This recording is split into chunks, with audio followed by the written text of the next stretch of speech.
भव्यं च सर्वं यश्चाधितिष्ठति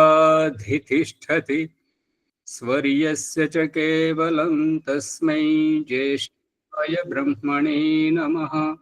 तस्मै ज्येष्ठाय ब्रह्मणे नमः। ओम शांति शांति शांति ओम। ఈ యొక్క ఉపనిషత్తు జ్ఞాన గంగా అధ్యాత్మ సత్సంగానికి వచ్చేసినటువంటి వారందరికీ నమస్తే, స్వాగతం, సుస్వాగతం. ప్రణవ్ మణి గారు సమాధానం చెప్పలేకపోతున్నారు. వరలక్ష్మి గారు అడుగుతున్నారు అమ్మ గురించి. అమ్మ అమ్మ అని ఎవరో చెప్తున్నారంట. ఎవరు చెప్తున్నారో స్పష్టం చేయట్లేదు. అమ్మ నాన్న గురించి అయితేనేమో అమ్మ పరిచయం చేస్తుంది, అదిగో నాన్న అదిగో నాన్న అని చెప్పేసి. మరి అమ్మ గురించి ఎవరు చెప్తున్నారు? అమ్మ గురించి వరలక్ష్మి గారు అమ్మ గురించి తల్లి తల్లి అన్నాను ఆచార్య. ఉండండి, తొందరపడకండి. అమ్మ గురించి పశుపక్షి క్రిమి కీటకాలు ఎవరి ఒడిలో కళ్ళు తెరుస్తారో, ఎవరి పరిచర్యలు అందుకుంటారో వారే తల్లిని, వారే అమ్మగా భావిస్తారు. తండ్రి మాత్రం బయటపడు కాబట్టి, వస్తూ పోతూ ఉంటాడు కాబట్టి పరిచయం చేయడం జరుగుతుంది. తల్లిని చేతగాకుండా చేసి శిశువు పక్కలో పడుకోబెట్టి సేవ చేయిస్తున్నాడు భగవంతుడు కాబట్టి తల్లి వెళ్ళడానికి ఉండదు. ఎక్కడికి వెళ్ళినా పిల్లలతో పాటే ఉంటుంటది. కాబట్టి వమ్ము చేయనటువంటిది అమ్మ. అందు గురించి ఈ రహస్యాన్ని గమనించాలి. ఇక నిన్నటి సందేహ నివృత్తిలో ఇంకొంత ముందుకు వెళితే, కనబడట్లేదు సరే, ఎవరికి కనబడాలి? ఎవరికి కనబడాలి? ఓంప్రకాష్ పాఠశాలలో చదువుకుంటున్నప్పటి రోజుల్లోని ఒక దృష్టాంతం ఏంటంటే, బస్ స్టాండ్ లోకి వెళ్ళేసరికి ఒక్కొక్కసారి బస్సు వెళ్ళిపోయేది, ఒక్కొక్కసారి రాకపోయేది. అటువంటప్పుడు అక్కడ ఒక అతను పని చేస్తూ ఉండేవాడు, స్వీపర్గా ఊడ్చడం అదంతా చేస్తుండేవాడు. అతన్ని అడుగుతుండేవారు, తాత ఈ బస్సు వచ్చిందా అని అంటే, అయ్యో బిడ్డ ఇప్పుడు వచ్చిన కొద్దిసేపు ముందే వెళ్ళిపోయింది అని ఒకరోజు అంటాడు. ఒకరోజు ఏమంటాడు, తాత బస్సు వచ్చిందా అని అడిగితే, నువ్వు ఎగబడి వస్తే ఎప్పుడు పడితే అప్పుడు వస్తుంది ఏంటిది, బస్సు తన సమయానికి వస్తుంది అంటారు. మళ్ళీ ఒక రోజు, అయ్యో బిడ్డ ఇప్పుడే పోయింది బస్సు, నువ్వు బస్ స్టాండ్లో అడుగు పెట్టినావు, అది బస్ స్టాండ్ దాటిపోయింది, నువ్వు ఆలస్యమైంది అని చెప్పేసి చెప్తుండేవాడు. అది నవ్వొచ్చేది అప్పుడు ఆ ప్రసంగం. ఇప్పుడు ఈ ప్రసంగంలో దాని యొక్క సందర్భం ఏంటంటే, అమ్మ చనిపోయింది, నాన్న చనిపోయాడు, ప్రేమతో వస్తున్నటువంటి వారు వచ్చి, అమ్మ నేను వచ్చాను, నాన్న నేను వచ్చాను, నన్నొక్కసారి చూడు, నాతో ఒక్క మాట మాట్లాడు అని చెప్పేసి వీళ్ళు ఏదైతే వారి మీద పడి ఏడుస్తుంటారో, ఎవరైతే మాట్లాడగలరో వారు వెళ్ళిపోయారు, ఎవరైతే చూడగలరో వారు వెళ్ళిపోయారు. శ్యామలయ్య గారు పట్టుకుంటున్నారా? పట్టుకుంటున్నా. కళ్ళతో చూసేవారు, ముక్కుతో శ్వాస తీసుకునేవారు, తుమ్మేవారు, దగ్గేవారు, చెవులతో వినేవారు, చేతులను కదిలించి పని చేసేవారు, కాళ్ళను లేపి నడిచేవారు, గమ్యాన్ని చేరేవారు, వారు వెళ్ళిపోయారు. కనబడుతున్న దేహం, ఈ అవయవాలు అన్ని ఇక్కడే ఉన్నాయి, కనబడాలి ఎవరికి? ఈ సందేహ నివృత్తి అవసరమేనా కాదా? చాలా అవసరం. నన్ను తెలుసుకోవడం అవసరం ఆచార్య. నేనెవరో నన్ను తెలుసుకోవడం అవసరం. దేవముని గారు చెప్పండి, చేయి చూపిస్తున్నారు. నేను స్వర్గం నుండి పంచమహాభూతాల గుండా అన్నపానీయముల ద్వారా తండ్రి శరీరం శుక్రము ద్వారా గర్భాశయంకు చేరుకొని స్త్రీ పురుష దేహధారణ చేసుకుని శిశువుగా పుట్టి ఆయువు ఉన్నంత వరకు బ్రతికి ఆయువైపోయిన నాటికి అన్ని సఫలమైన కర్మలు ఎక్కువగా ఉంటే మోక్షానికి, అసఫలమైన కర్మలు ఎక్కువగా ఉంటే చనిపోవడం పునర్జన్మ కోసం వెళ్ళిపోయేటువంటి, ఎక్కడి నుండో వచ్చి ఈ మృత శరీరాన్ని దాటి ఇంకెక్కడికో పోయేటువంటి ఆ నేన ఇక్కడ ముందుగా పడి ఉన్నటువంటి ఈ స్త్రీ పురుష దేహముగా కనపడుతున్నటువంటి ఈ నేన ఎవరికి కనపడాలి? దేవుడు ఎవరి వాడు? దేహము వాడా, ఆత్మవాడా? ఏది ఆత్మ, ఏది దేహం? ఎవరికి కనపడాలి? ఆత్మవాడు ఆత్మవాడు దేవుడు. ఎవరికి కనపడాలి అంటే చూసే జీవాత్మ తానై ఉన్నప్పుడు ఒక్కరి తర్వాత ఒక్కరు మాట్లాడండి. అంతా తానై ఉన్నప్పుడు ఎవరివాడు అనేది ఉండదు కదా ఆచార్జీ. వినండి వినండి వినండి, అందరు చెప్తుంటారు. చెప్పండి సువర్చలమ్మ గారు. దేహము ద్వారా జీవాత్మ చూస్తున్నాడు. క్రియలు జరిపిస్తే జీవాత్మ వెళ్ళిపోయాడు కాబట్టి కనపడాలి అనేటటువంటిది తండ్రి శరీరం నుండి వచ్చినప్పుడు మాత్రమే అది వస్తున్నట్టుగా గుర్తు. కానీ వెళ్ళిపోయేటప్పుడు కనిపించేది అసలుకి చూడలేంగా ఆచార్యజీ. అంతరంగంలో కనిపించేదాన్ని కళ్ళతో చూసేదాన్ని ఏమో అంతరంగంలో చూడలేము, అంతరంగంలో చూసేదాన్ని కళ్ళతో చూడలేము. మీరు ఆతృత పడుతున్నారు, మీ భాష బాగాలేదు, మళ్ళీ చెప్పండి. చూసేది దేహము నుండి జీవాత్మనే ఆచార్యని, ఆత్మనే, నేనే అనేటువంటి ఆత్మనే. అట్లాగే క్రియలు జరిపించేది కూడా జీవాత్మ, మాట్లాడేది తానే, నడిచేది తానే. అలాగే వెళ్ళిపోయిన తర్వాత ఇక అప్పుడు ఆత్మ అక్కడ ఎవరికి ఇంక చూసేది ఎవరు? విడిగా ఉన్న జీవాత్మ ఆత్మని చూడలేదు. ఇప్పుడు మనమే ఉన్నాం ఆచార్య, అక్కడ శవం ఉంది, ఇప్పుడు శవం అయింది కాబట్టి చూసేది ఏమీ లేదు ఇంక అనేది అక్కడ అనిపిస్తుంది. కనిపించదు అసలు చూడటానికి. ఉండండి, ఆతృత పడి వేరే వరకు అవకాశం ఇవ్వండి. వరలక్ష్మి గారు చెప్పండి. పరమాత్మని తెలుసుకోవాలంటే ఈ ఆత్మే ఉండాలి. ఆత్మ దేహంలో ఉన్నప్పుడే చూడగలుగుతాం, మాట్లాడగలుగుతాం, అలాగే పరమాత్మని తెలుసుకోగలుగుతాం. అప్రాసంగికంగా మాట్లాడితే తొలగించి పెడతారు. మైక్ పని ఓపిక పెట్టండి, మీరు పట్టుకోలేకపోతున్నారు. అక్కడే ఉన్నారు కానీ గర్భగుడి చుట్టూ తిరుగుతున్నారు కానీ గర్భగుడిలోకి రావట్లేదు. ప్రణవమణి గారు చెప్పండి.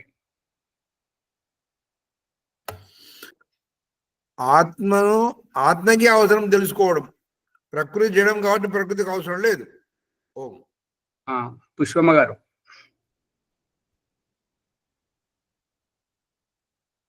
రజనీ అమ్మ గారు చెప్పండి. ప్రభాకర్ గారు. ఏంటి ఒక్కరు మాట్లాడుతున్నారు? ప్రశ్న వినలేను ఆచార్య నేను కరెక్ట్ గా. ప్రశ్న ఏంటంటే, నిన్నటి ఎపిసోడ్ మొత్తం కనబడట్లేదు, దేవుడు కనబడట్లేదు ఎందుకంటే అన్నది దాని మీద నిన్న నడిచింది. ఇవాళటి ప్రశ్న ఏంటంటే, ఎవరికి కనపడాలి? చూసేవారెవరు? ఇది ప్రశ్న అవసరమేనా కాదా? సందేహాన్ని చూసేవారే వెళ్ళిపోయిన తర్వాత ఇంకా నేను ఇందాక సరిగ్గా గ్రహించలేదు. అందుకని అమ్మగారు. ప్రభాకర్ గారు పట్టుకున్నారా ప్రశ్నను? అవును. ఇది అవసరమేనా సందేహ నివృత్తి? అవసరమే, అత్యవసరం. ఎవరు చూడాలి? ఎవరికి అవసరం? నేను, నాది. విజయదుర్గమ్మ గారు మీ దగ్గరికి వస్తున్నాను. స్త్రీ పురుష దేహంగా కనబడుతున్నటువంటి మృతదేహంగా పడి ఉన్నటువంటి ఈ స్త్రీ పురుష దేహమా, ఈ దేహముగా గుర్తించబడుతున్నటువంటి స్త్రీని పురుషుని ఈ దేహంతో ఈ దేహము చూస్తుందా? లేదంటే ఈ దేహములో ఉండి నేను నేను అని వ్యవహరించి ఈ దేహాన్ని జవదాటి బయటకు వెళ్ళిపోయినటువంటి చ అని పోయినటువంటి ఆ ఆత్మన? ఆత్మ. మరి ఆత్మకు రూపం లేదు కదా, లేదు. ఆత్మకు రూపం లేదు. మరి ఎలా చూడాలి? అంటే ఆత్మ కూడా ఎలా కంటికి కనిపించిన వస్తువు, పరమాత్మ కూడా. అమ్మగారు ఆ కళ్ళద్దాలు తీసేయండి, ఆ పైన సందులో ఏమున్నదో చూడండి మీ వెనక. సాధనం సాధనం. ఈ దేహం సాధనం. ఈ దేహంతో ఏది మనకు తృప్తి కలగదు. ఆ దేహం ద్వారా మనం తృప్తి పడాల్సిందే, ఆత్మ తృప్తి పడాల్సిందే. గాని దేహంతో దేహం అవయవాలతోటి దేహం తృప్తి పడేది, అది జడం, దానికి ఏమి తెలియదు. చూడండి ఈ కళ్ళు ఎక్కడున్నాయో, దేహం ఎక్కడుందో చూడండి. శుక్రకణంలో వస్తున్నటువంటి ఆ తోక పురుగు దానికి అది కేవలం ఢాంచా, అంటే రూపురేఖలు మాత్రమే. అసలైనటువంటి దేహం అమ్మ దగ్గర ఏర్పడుతుంది, అమ్మ యొక్క గర్భాశయంలో ఏర్పడుతుంది. అక్కడ ఈ దేహం తయారవుతుంది. ఈ దేహానికి ఈ తల వికసితం అవుతుంది. వికసితమైనటువంటి దానిలోంచి ఈ కళ్ళు అనే అవయవాలు తయారవుతున్నాయి. కళ్ళు అనే అవయవాలు తయారై ఆ కళ్ళ సంబంధము నరాల ద్వారా ఆత్మకు ఏర్పడుతూ ఉంటుంది.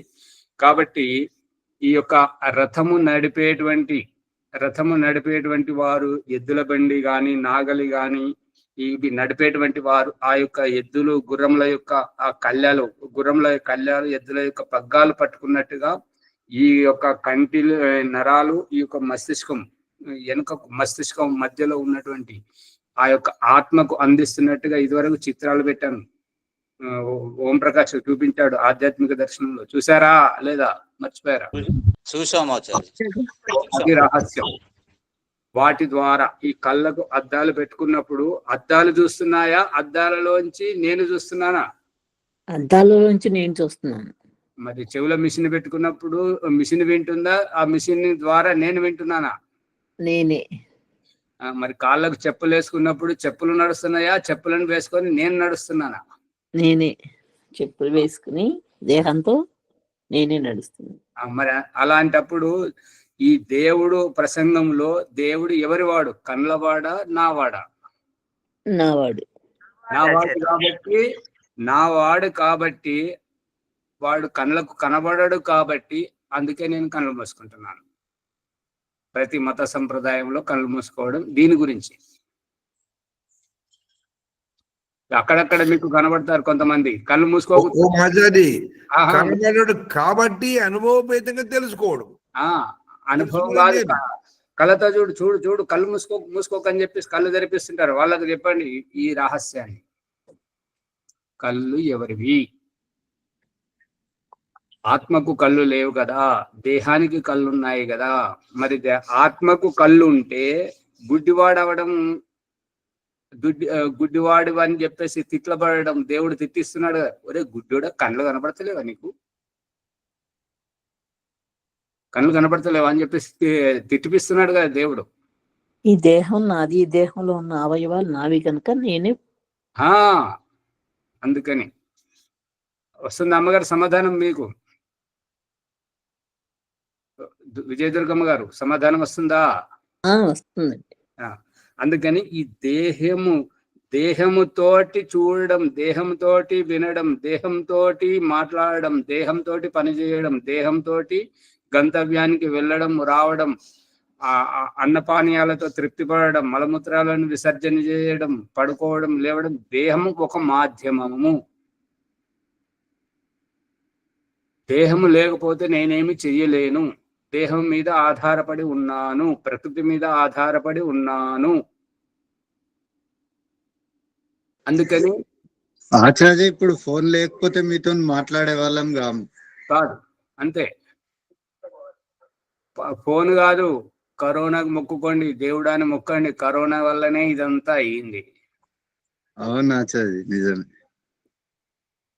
కరోనానే మనల్ని కలిపింది, ఈ విషయాన్ని చర్చింపజేస్తుంది. అందుకని ఇక్కడ ఏంటంటే ఎవరికి కనబడాలి? దేహంకు కనబడాలా, దేహంలోంచి చూసేటువంటి ఆత్మకు కనబడాలా? ఈ రహస్యం అందరు ఆత్మ వెళ్ళిపోయిన తర్వాత చూసేది ఇక నాకు ఆత్మ చూసేది కనపడాలి. ఏముంటుంది ఆచార్య జీవితం? ఏ మతం సంప్రదాయం వాళ్ళైనా కూడా భగవద్ దర్శనం గురించి కళ్ళు మూసుకుంటున్నది దీని గురించే. ఈ దేహము వాడు, ఈ దేహ అవయవాల కళ్ళవాడు దేవుడు కాదు, నా వాడు ఆత్మ. ఆయన తెలుసుకోవడానికి, అంతరేంద్రియం తెలుసుకోవడానికి. అంతరింద్రియాలు తెలుసుకోవడం ఏంటి? మనల్ని చూసుకోవాలి కదా ఆచార్య, బయట చూస్తే దొరకడు కదా పరమాత్మ, అందుకని. ఈ దేహము నాది, పరమేశ్వరుడు నావాడు. అది కాదమ్మ గారు, వరలక్ష్మమ్మ గారు, యజుర్వేదము 31వ అధ్యాయంలో దాదాపు 17 అనుకుంటా, ప్రజాపతిశ్చరతి గర్భే అంతరజాయమానో బహుధా విజాయతే తస్య యోనిం పరిపశ్యంతి ధీరా తస్మిన్ హాతస్థుర్ భువానాని విశ్వా. దీనిని వ్యావహారిక భాషలో ఒక రచయిత అంటే విద్వాంసుడు 5వ తరగతి పిల్లలకు అర్థమయ్యేటట్టుగా ఈ మంత్ర వ్యాఖ్యానం చేసి పాఠ్యాంశాలు పెట్టారు హర్యానా పబ్లిక్ స్కూల్లో. ఏంటంటే, దేవుడు మనిషిని సృష్టించిన తర్వాత ఆలోచనలో పడ్డాడు. ఇంతవరకు ఈ పశుపక్షి క్రిమి కీటకాలను సృష్టించినప్పుడు ఏ ఇబ్బంది లేదంట. మనిషిని సృష్టించగానే కొద్ది ఆలోచనలో పడ్డాడు. ఏంటి అంటే, ఇతని దగ్గర అన్ని ఫిర్యాదులే ఉన్నాయి, అన్ని కంప్లైంట్స్ ఉన్నాయి, ఫిర్యాదులు. నాకు ఇది కావాలి, అది కావాలి, నాకు ఇలా చేయి, నన్ను ఇలా చేయి, అలా చేయి, నాకు వారు ఇలా ఉన్నారు అని చెప్పేసి అన్ని ఫిర్యాదులు తీసుకుంటూ వస్తుంటాడు. ఇతను నిలదొక్కుకోవాలి అంటే పరిష్కారం తాను వెతుక్కోవాలి, నా మీద ఆధారపడి ఉంటాడు. అందుకని అతని బలహీనతను దూరం చేయాలంటే అతనికి కనబడకుండా నేను ఉండాలి, ఎక్కడ ఉండాలి అని అందరి ముందు ఈ ప్రశ్న పెట్టగానే ఒకరు అన్నారు, సముద్రం లోపల ఉండండి అన్నారు. ఇప్పుడు గజయితగాళ్ళు వెళ్ళి అక్కడ సముద్రంలో అన్ని రత్నాలన్నీ వెతుకు చూస్తూ అంత జలెడబడుతున్నారు కదా సముద్రాన్ని. పెద్ద పెద్ద విమానాలన్నీ కూలిపోయిన, పడవలన్నీ కూలిపోయినా కూడా అక్కడికి వెళ్ళి శిథిలాలను తీసుకొస్తున్నారు కదా.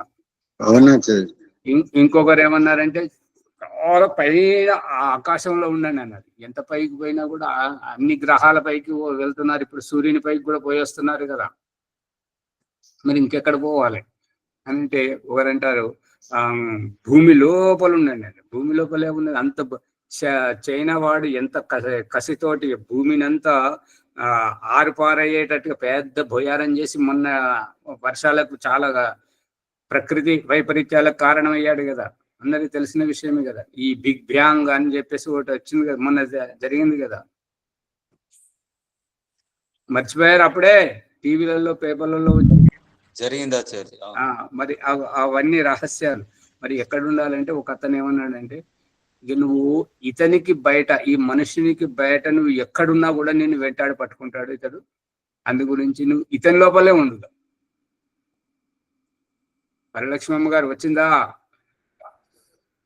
నువ్వు ఇతని లోపలే ఉండు. ప్రజాపతి చరతి. ప్రజా అంటే ఈ యొక్క పరమేశ్వరుడు, జీవాత్మల యొక్క స్వామి. ప్రజాపతి చరతి విచరిస్తున్నాడు, విహరిస్తున్నాడు. గర్భము లోపల. ప్రజాపతి చరతి గర్భే అంతర్ అజాయమాన. లోపల ఉంటాడు కానీ బయటకు మనలాగా దేహంతో కనబడడు. అజాయమాన, పుట్టకుండా. తస్య యోనిం, ఆ యొక్క అటువంటి భగవంతుని యొక్క అతని రహస్యాన్ని పరిపశ్యంతి ధీరాహ, విద్వాంసులు, యోగులు, తపస్వీలు, ఋషులు, మునులు వీళ్ళు పసిగడతారు. తస్మిన్ హాతస్థుర్ భువనాని విశ్వ. ఆ పరమేశ్వరునిలోనే ఈ అండపిండ బ్రహ్మాండాలన్నీ సమావిష్టమై ఉన్నాయి. అన్నింటిలో అతనున్నాడు. ఈ వేదం నంబర్ చెప్పండి. యజుర్వేదం పురుష సూక్తంలో. పురుష సూక్తమా? పురుష సూక్తం అంటే 16వ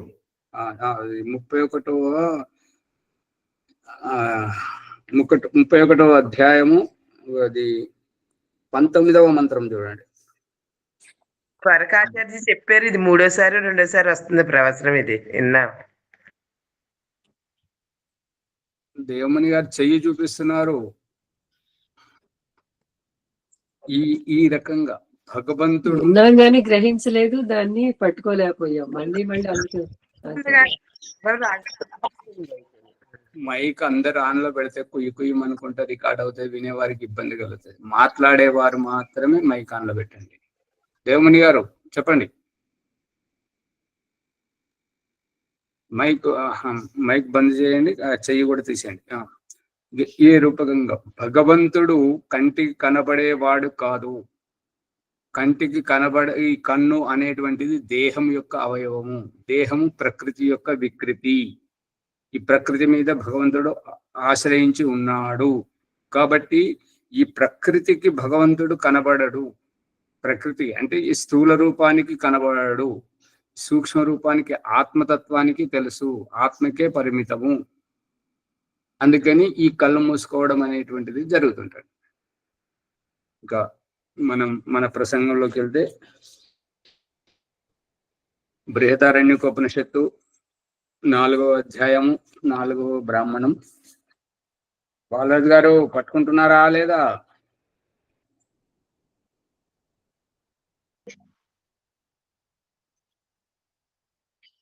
పట్టుకుంటుంది.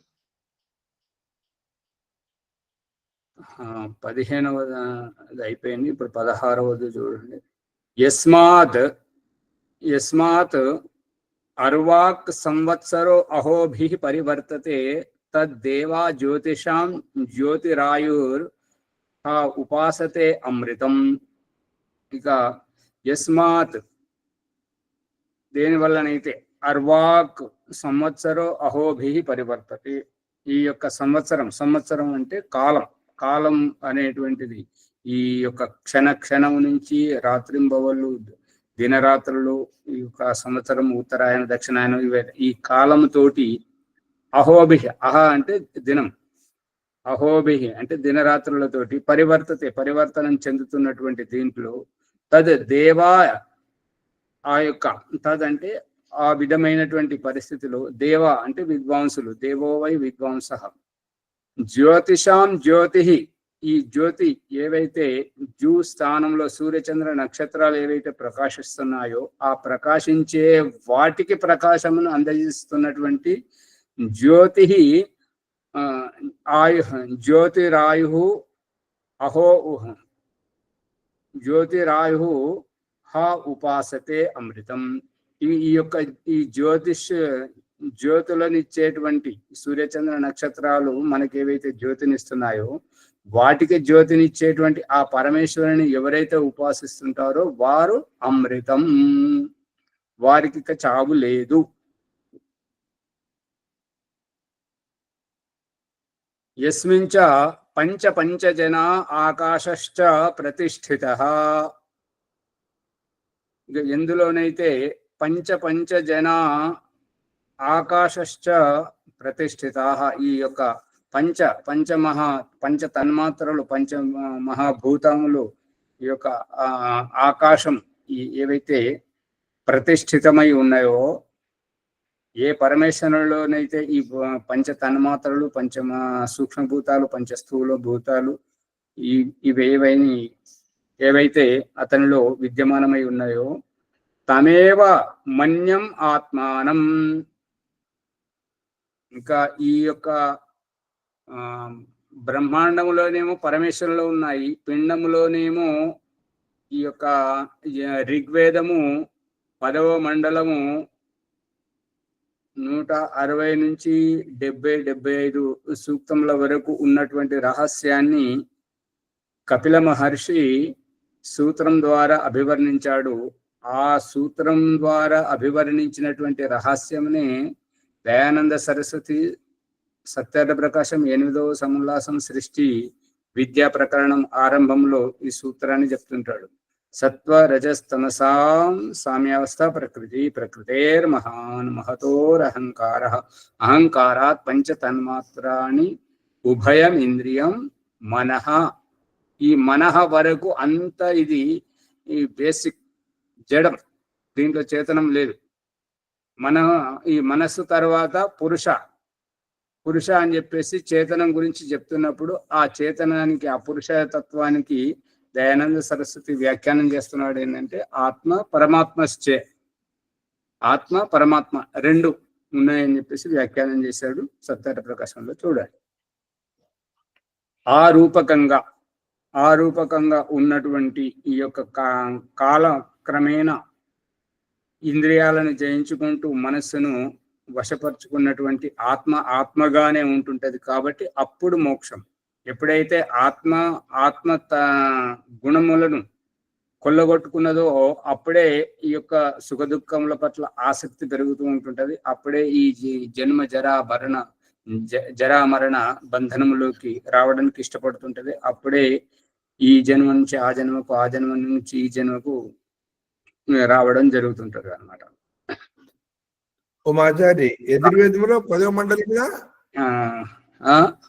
యజుర్వేదం 10వ మండలి ఋగ్వేదం మంత్ర సంఖ్య. ఋగ్వేదము 160 నుంచి 70-75 వరకు ఉంది. నేను దాన్ని వెతకాలి, చూసి చెప్తాను. ఋగ్వేదమా? ఋగ్వేదం. యజుర్వేదంలో అధ్యాయాలు ఉంటాయి, మండలాలు ఉండవు. అయితే కాళిదాసు గురించి ఎవరికైనా తెలుసా? కాళిదాస్ కవితలు రాస్తారు కదా, అదే కవి, మహాకవి అంటారు.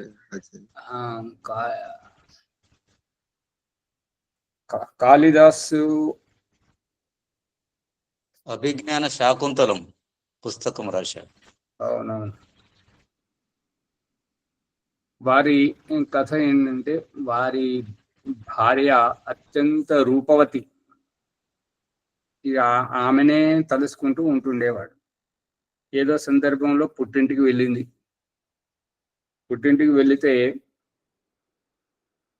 పెద్ద వర్షం వచ్చింది. వర్షం వచ్చిన ఇప్పుడు ఆవిడని కలవాలి అనేటువంటి ఉద్దేశంతో ఆ వర్షాన్ని లెక్క చేయకుండా బయలుదేరి తన ఇంటి నుంచి భార్య వాళ్ళ ఇంటికి వెళ్ళడానికి ప్రయాణం మొదలుపెట్టాడు. ఆ వర్షానికి వరదలు ఎట్లా వస్తున్నాయి అంటే ఆ వరదలలో పశువుల శవాలు, మనుషులు చనిపోయిన వాళ్ళ శవాలు అన్ని కొట్టుకొస్తుంటే అతనికి ఇట్లా నీటి ప్రవాహంలో కాలు పెడితే ఆ ప్రవాహంతో ఇట్లా కొట్టుకుపోతున్నాడు. అమ్మో ఇది ప్రమాదం ఉందని అనుకొని చీకట్లో చూసేసరికి ఏంటంటే మొద్దులు చెట్లన్నీ ఊడిపోయి వస్తున్నాయి కాబట్టి చెట్టు ముద్ద అనుకొని ఎక్కి ఆ అవతల గట్టుకు చేరి వాళ్ళ ఇంటికి పోయాడు. వాళ్ళ ఇంటికి పోతే ఏంటంటే రాత్రి అయిపోయింది, మధ్యరాత్రి. మరి ఇంటి చుట్టూ తిరిగితే ఎక్కడ ఏ ద్వారం లేదు, దారి లేదు. ఒక పక్కకు చూసేసరికి ఏంటంటే ఒక తాడులాగా వేలాడుతుంటే దాన్ని పట్టుకొని ఎక్కాడు. ఎక్కిపోయి లోపలికి దిగేసరికి భార్య దగ్గర పోతే ఆవిడ నిద్రలేసి ఉలిక్కిపడ్డట్టు లేసి, ఏంటి ఈ రాత్రి మీరు ఇప్పుడు ఇక్కడ రావడం ఏంటి అని అంటే, నిన్ను చూడాలనిపించి నేను వచ్చేసాను అని అంటాడు. ఆవిడ ఏమంటదంటే, నీ పిచ్చి కాకపోతే ఇదే నీ భార్య పట్ల ఈ ఆసక్తి ఏదైతే ఉందో అదే భగవంతుని పట్ల కనుక ఉన్నట్టయితే నీవు జీవనముక్తిని పొందుతుంటేవి. కానీ ఆశ్చర్యం ఏంటంటే దినమంతా పెద్ద వర్షం వచ్చింది, ఎక్కడ చూసినా నీళ్లు ఉన్నాయి, నువ్వు ఎట్లా వచ్చావు, ఆ ఏటి కాలం ఎట్లా దాటి వచ్చావు అని అంటే, అక్కడ మొద్దు దొరికింది ఎక్కి వచ్చానంట. ఇది చూపిద్దు కదా అని చెప్పేసి ఆవిడ అక్కడికి తీసుకుపోతే మనిషి శవం. నువ్వు ఇంట్లోకి ఎట్లా వచ్చావంటే నేను వస్తానని చెప్పేసి నువ్వు ముందు పసిగట్టి నాకు తాడు వేలాడ తీసావు కదా అని అన్నాడు. అంటే నేనెడ తాడు వేలాడ తీసాను, ఎక్కడ చూపెట్టు అని అంటే అక్కడికి పోయేసరికి ఆ పాము అది అతని ఆ పామును పట్టుకొని ఎక్కిండనమాట. ఆ పాము ఇక అది అక్కడికి వెళ్ళి పోతున్నది అనమాట. చూసావా, శవం మీద పడి వచ్చావు, పామును పట్టుకొని ఎక్కావు, నీకు ఏ ధ్యాస లేదు, భార్య యొక్క ధ్యాసనే ఉన్నది. ఈ ధ్యాస గనుక నువ్వు భగవంతుని పట్ల పెట్టినట్టయితే, రాముని పట్ల పెట్టినట్టయితే నీ జీవితం ధన్యమైపోయేటువంటిది. ఈ పార్థివ శరీరం నిన్న లేనిది ఇవాళ ఉన్నది, రేపు ఉంటుందో ఉండదో తెలియదు. అటువంటి ఈ దేహం పట్ల ఇంత ఎందుకు అని అంటే అతనికి జ్ఞానోదయం కలిగింది అన్నట్టు.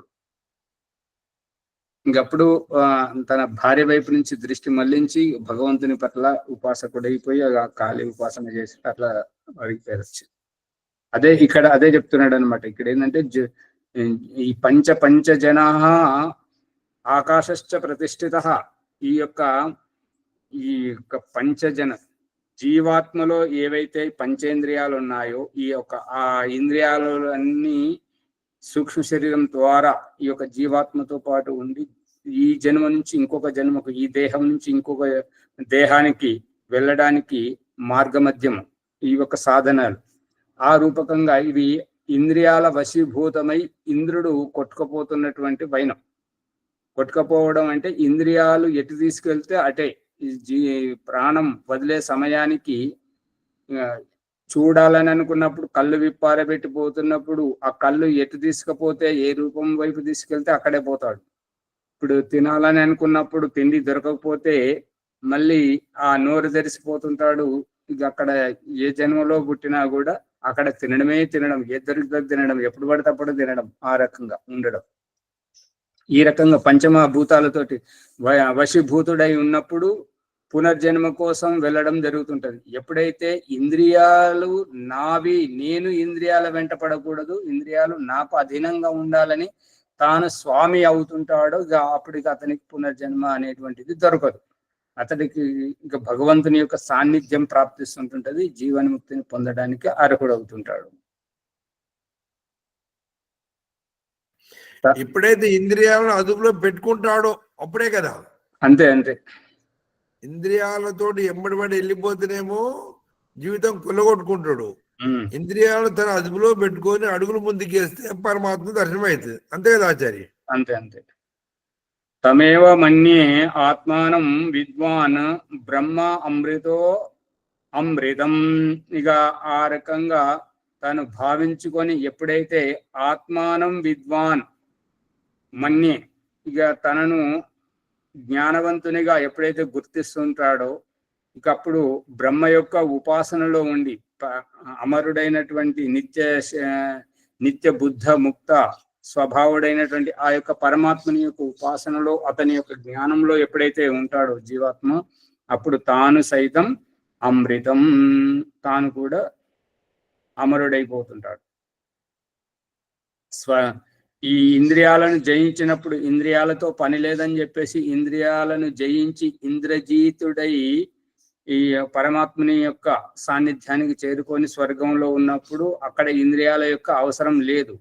ఆ స్వర్గ సుఖం యొక్క అవధి పూర్తయిన తర్వాత స్వర్గాన్ని విడిచి వస్తున్నప్పుడు ఇక్కడ ఒంటరితనంగా కాలక్షేపం కాదు కాబట్టి కాలక్షేపం నిమిత్తకంగా ఇంద్రియాలను ఇవ్వడం జరుగుతుంది. అంటే ఒక గేట్ పాస్, అక్కడికి వెళ్ళి వచ్చేటప్పుడు ఆ పాస్ తీసుకొని రావాలి, మళ్ళీ పోయేటప్పుడు ఆ గేట్ దగ్గర ఆ పాస్ అప్పగించి వెళ్ళాలి. రజనీ అమ్మగారు అర్థమవుతుందా? బాలాజీ గారు పట్టుకుంటున్నారా? Gate pass.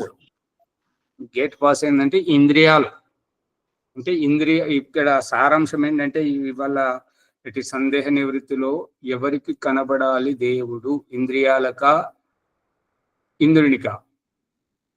అంటే ఈ ఇంద్రియాలు ఆత్మ అవయవాలు కాదు, ఆత్మ అంతకంటే కాదు, సాధనాలు.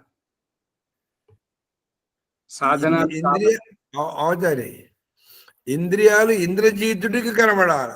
ఇంద్రియాలు జయించిన వాడికి కనబడాలి పరమాత్మ. అదే ఈ ఇంద్రియాల వాడు ఇంద్రుడు. అంతే అంతే. ఇక్కడే ఇంద్రియాలను జయిస్తే ఇంద్రజీతుడు అనబడుతుంటాడు. అంతే. మాచార్జీ నమస్తే. అమ్మా, శరీరంలో ఆత్మ ఉన్నప్పుడే ఇంద్రియాలను జయించి పరమాత్మని తెలుసుకోగలుగుతాడు. జయించడం అంటే కత్తి తీసుకొని యుద్ధంలో దూకిపోతాడా?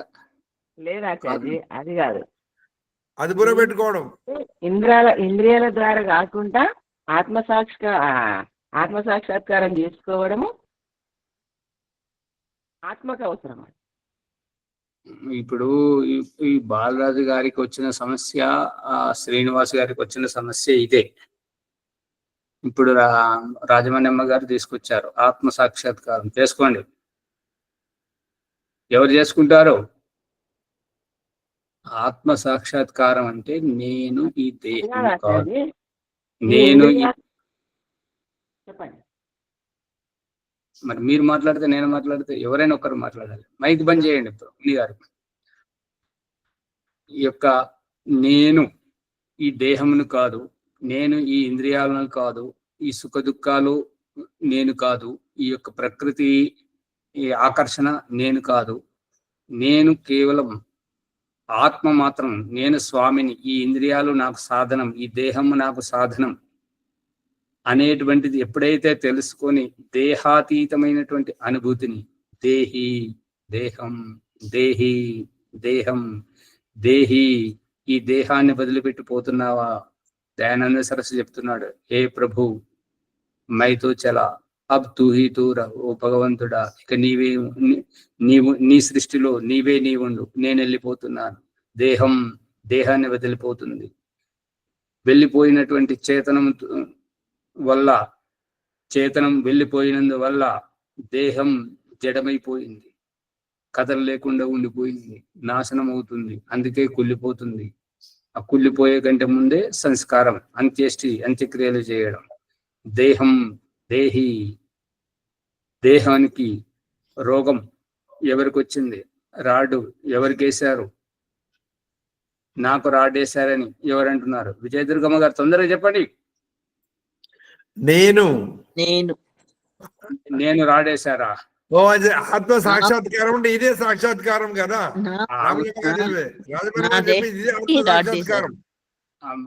రాజమణమ్మ గారు మైక్ బంద్ చేయండి. ముని గారు కొద్దిగా ఆగండి. చెప్పండి విజయదుర్గమ్మ గారు. నా శరీరానికి రాడ్డేశారండి. మరి నాకు రాడ్డేశారంటారు?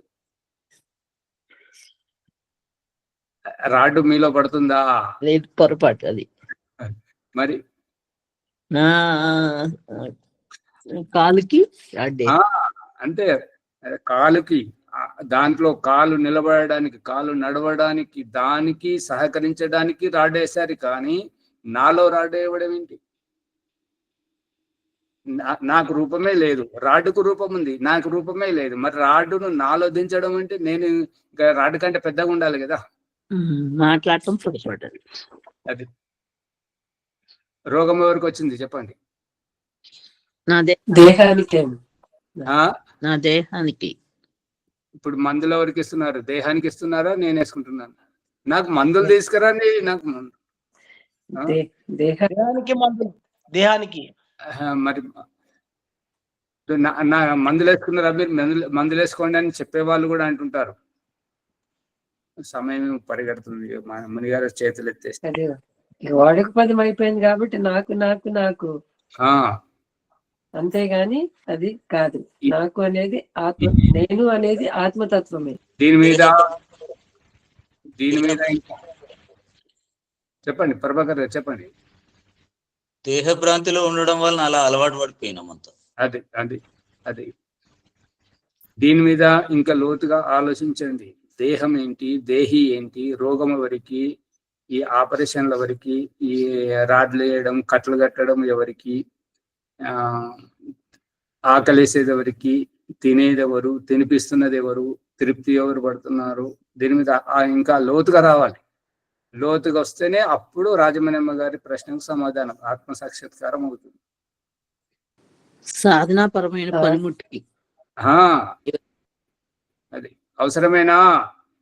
అవసరమేనండి. సాక్షాత్కారం అంటే అనుభవపేతంగా తెలుసుకోవడం అంతే. అనుభవం లోపల ఎవ్వరు చెప్పరు ఇట్లా. అదే అంటున్నా సార్, శరీరంలో ఉన్నప్పుడే తెలుసుకోగలుగుతాము. ఆత్మ శరీరంలోకి ఆత్మకు అవసరం లేదు. ఇది సారాంశం, అది గుర్తుపెట్టుకోండి. సాక్షాత్కారం సారాంశం అంతా ఇది. దేహములో ఉన్నప్పుడే దేహంను గుర్తుపట్టగలుగుతాయి. దేహం జవదాటిపోయిన తర్వాత, ఇప్పుడు బస్సులో ఉన్నప్పుడే బస్సుకు ఎన్ని అద్దాలు ఉన్నాయి, ఎన్ని పగిలిపోయినాయి, ఎన్ని జరుగుతున్నాయి, ఎన్ని కదలకుండా బిగబెట్టుకొని ఉన్నాయి అనేది తెలుస్తుందా? లేదంటే బస్సు దిగినాక తెలుస్తుందా? బస్సులో ఉన్నప్పుడే తెలుస్తుందా? బస్సులో ఉన్నప్పుడే దాని అవసరం కూడా ఉంది కాబట్టి తెలుసుకునేదే అప్పుడు. దీపం ఉన్నప్పుడే ఇల్లు చక్కదిద్దుకోవాలి. ఇదే రహస్యం, సామెత. దీని మీద ఆలోచించండి. సమయం దాటిపోతుంది కాబట్టి దీని మీద మళ్ళీ రేపు విచారణ చేద్దాం చాలా లోతుగా. నమస్తే.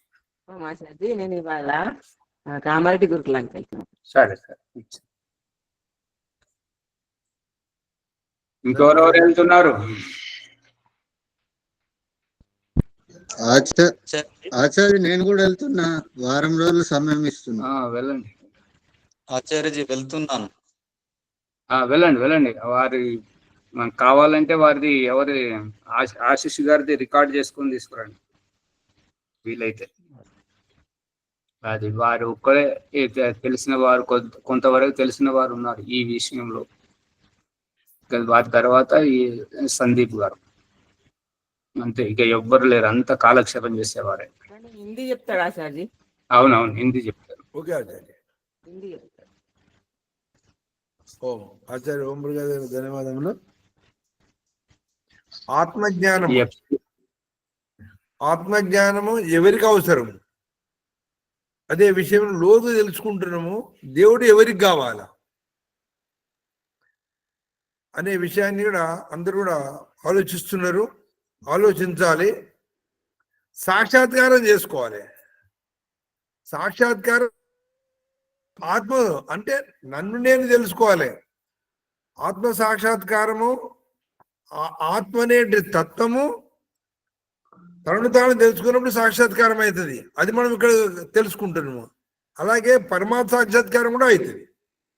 పరమాత్మ సాక్షాత్కారం కొండలు అది రాత్రి తెలుసుకుంటాం. ఆచార్య బ్రదర్ ధన్యవాదాలు. ఆత్మజ్ఞానము బ్రదర్ 4వ అధ్యాయము, తర్వాత 4వ బ్రాహ్మణ 14, 10, 16, 17 ఆచార్యుల 18వ శ్లోకము 17వది నడుస్తుంది. 16, 17లో ఉన్నాము. చేయండి, చేయండి.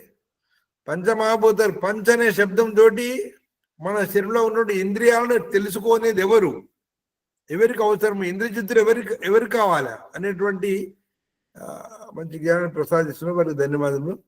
ఈ ఎపిసోడ్ను లైక్ చేయండి, పక్కన ఉన్న గంట సింబల్ గట్టిగా నొక్కండి. 1కి 2 సార్లు వినాలి. సందేహోపాసన పుష్పమ్మ గారు. కాదు, విజయలక్ష్మి అమ్మ గారిది ఈరోజు. విజయలక్ష్మి గారు ఈరోజు. విజయలక్ష్మి గారు జయంతి ప్రార్థన. ఓం సంధ్య విజయలక్ష్మి, సంధ్య యోగ బ్రహ్మ సాక్షాత్కారం. ఆచార్య నమస్తే, అందరికీ నమస్తే. ఓం అమృతో ఉపస్తర నమస్తే స్వాహ. ఓం అమృతాభిధాన నమస్తే స్వాహ. ఓం సత్యం విసహస్రమేశ్వరి సహ.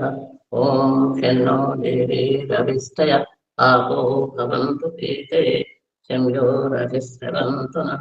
ఇంద్రియ స్పర్శ మంత్రములు. ఓం వాక్ వాక్, ఓం ప్రాణః ప్రాణః, ఓం చక్షుః చక్షుః, ఓం శ్రోత్రం శ్రోత్రం, ఓం నాభిః, ఓం హృదయం, ఓం కంఠః, ఓం శిరః, ఓం బాహుభ్యామేషమూఖలం, ఓం కరతల పృష్ఠే. మార్చన మంత్రములు. ఓం భూః, ఓం భువః, ఓం స్వః, ఓం మహః, ఓం జనః, ఓం తపః, ఓం సత్యం. ఓం సత్యం పునాతు పునఃశిరసి. ఓం ఖం ఖమ్మ పునాతు సర్వత్ర. ప్రాణాయామ మంత్రం. ఓం భూః, ఓం భువః, ఓం స్వః, ఓం మహః, ఓం జనః, ఓం తపః, ఓం సత్యం. అఘమర్షణ మంత్రములు. ఓం ఋతం చ సత్యం చ అధీతాత్త పశువత్యజాయత తతో రాత్ర్యజాయత తతః సముద్రో అర్ణవః సముద్రాదర్ణవాధరి సంవత్సరో అజాయత అహోరాత్రాని విదధత్ విశ్వస్య మిషతో వశి. ఓం సూర్యాచంద్రమసౌ ధాతా యథా పూర్వమకల్పయత్ దివ్యం చ పృథివీం చ అంతరిక్షమతో స్వః. ఓం శన్నో దేవీ రవిష్టయ ఆపో భవంతు పీతయే శంభో రజిస్రవంతు నః. మనసా పరిక్రమ మంత్రములు. ఓం ప్రాచే జగద్నిరతిపతిరసితో రక్షితా చిత్యాయ శవః. తేభ్యో నమో అధిపతిభ్యో నమో నక్షత్రేభ్యో నమః శుభ్యో నమః ఏభ్యో అస్తు యోస్మాన్ వేష్ట్యం వయం విస్మస్తం భోజంభే దత్మః ఓం దక్షిణాదీంద్రో అధిపతి తిరచిరాది రక్షితా పితరైసవః తేభ్యో నమో అధిపతిభ్యో నమో నక్షత్రేభ్యో నమః శుభ్యో నమః ఏభ్యో అస్తు యోస్మాన్ వేష్ట్యం వయం విస్మస్తం భోజంభే దత్మః ఓం ప్రతేజేతి బ్రహ్మో అధిపతి హృదాకో రక్షితాన్నమిషవః తేభ్యో నమో అధిపతిభ్యో నమో నక్షత్రేభ్యో నమః శుభ్యో నమః ఏభ్యో అస్తు యోస్మాన్ వేష్ట్యం వయం విస్మస్తం భోజంభే దత్మః ఓం ఉదేచేతి సోమో అధిపతి స్వజో రక్షితా శనిరిషవః తేభ్యో నమో అధిపతిభ్యో నమో నక్షత్రేభ్యో నమః శుభ్యో నమః ఏభ్యో అస్తు యోస్మాన్ వేష్ట్యం వయం విస్మస్తం భోజంభే దత్మః ఓం ధ్రువాదిర్విష్ణురధిపతి కల్మాషగ్రీవో రక్షిత వీరుదైషవః తేభ్యో నమో అధిపతిభ్యో నమో నక్షత్రేభ్యో నమః శుభ్యో నమః ఏభ్యో అస్తు యోస్మాన్ వేష్ట్యం వయం విస్మస్తం భోజంభే దత్మః ఓం భూత్వాదిర్బృహస్పతి అధిపతి శత్రో రక్షితా వర్షమిషవః తేభ్యో నమో అధిపతిభ్యో నమో నక్షత్రేభ్యో నమః శుభ్యో నమః ఏభ్యో అస్తు యోస్మాన్ వేష్ట్యం వయం విస్మస్తం భోజంభే దత్మః ఉపస్థానమంత్రం ఓం జాతవేదసే సునవామ సోమ పరాతీయతో నిదహాతి వేద సనః పరషదతి దుర్గాని విశ్వ నావేవ సింధుం దురితాత్యజ్ఞే ఓం చిత్రం దేవానాం ఉదరానేకం చక్షుర్మిత్రస్య వర్ణస్య ఆగ్నేయే ఆప్రాచావా పృథివీ అంతరిక్షం సూర్య ఆత్మా జగతస్తు సచ్చ ఓం వృత్యం జాతవేదసం దేవం వదంతి కేతవః దృశే విశ్వాయ సూర్యం ఓం ఉద్వయం తమసస్పయస్సః పశ్యంత ఉత్తరం దేవం దేవత్రా సూర్యమగన్మజ్యోతిరుత్తరం మగన్మజ్యోతిరుత్తమం ఓం తచ్చక్షుర్దేవహితం పురస్తా చక్రముచ్చర పశ్యేమ శరదశకం దేవీమ శరదశకం శృణయామ శరదశకం ప్రభ్రవామ శరదశకం అధేనః స్వామ శరదశకం పూజస్య శరదశకా ఓం భూర్భువః స్వః తస్సవితుర్వరేణ్యం భర్గో దేవస్య ధీమహి ధియో యో నః ప్రచోదయాత్.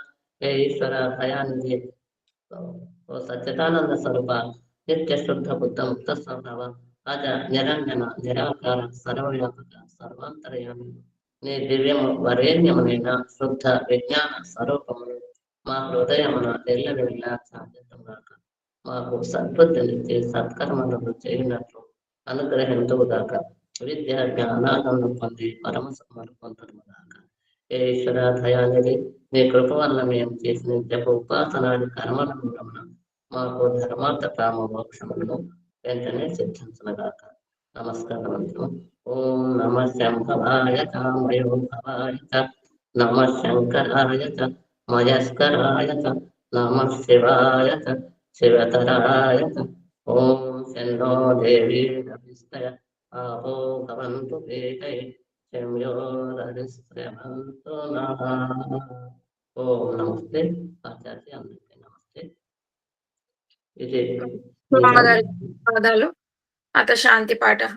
ఓం దేవ శాంతి అంతరిక్షం శాంతి పృథివీ శాంతి ఆపః శాంతి ఓషధయః శాంతిః వనస్పతయః శాంతి విశ్వే దేవాః శాంతి బ్రహ్మ శాంతి సర్వం శాంతిః శాంతిరేవ శాంతి సామా శాంతిరేధి. ఓం శాంతి శాంతి శాంతిః. ఓం నమస్తే ఆచార్య. సర్వేభ్యో నమో నమః. అందరు ఈ ఎపిసోడ్ ని లైక్ చేసి షేర్ చేయండి, సబ్స్క్రైబ్ చేసుకోండి. ఏదైనా సందేహాలు ఉంటే కామెంట్ రూపంలో పెట్టండి. ధన్యవాదాలు ఆచార్య. ఓం నమస్తే ఆచార్య. ఆచార్య ఓం నమస్తే. సర్వేభ్యో నమో నమః. అందరికీ నమస్తే.